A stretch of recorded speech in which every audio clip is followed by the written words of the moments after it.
le ministre de l'Outre-mer s'est longuement entretenu avec le préfet et la trentaine de signataires du protocole du 16 octobre 2024 sur la mise en œuvre de ce plan de lutte contre la vie chère en Martinique.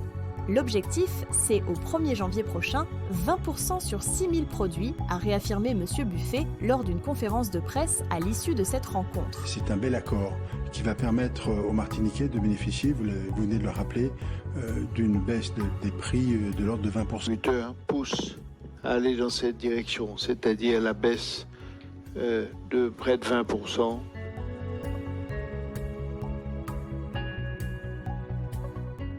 On a fait des avancées considérables, on a gagné des choses incroyables. La continuité territoriale, ça n'a pas été jamais fait.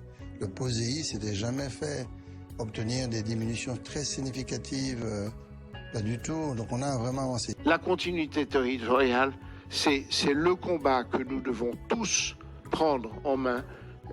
Les politiques, les socioprofessionnels, le MEDEF, la Chambre de commerce.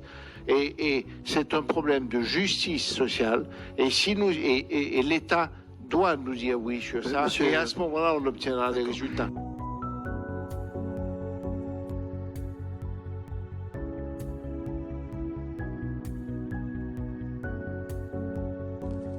« 16 500 000 € sur la table pour baisser de 20% les prix de plus de 6 000 produits. » Ces exonérations, tant de l'octroi de mer que de la TVA, se réalisant dans le cadre d'une péréquation.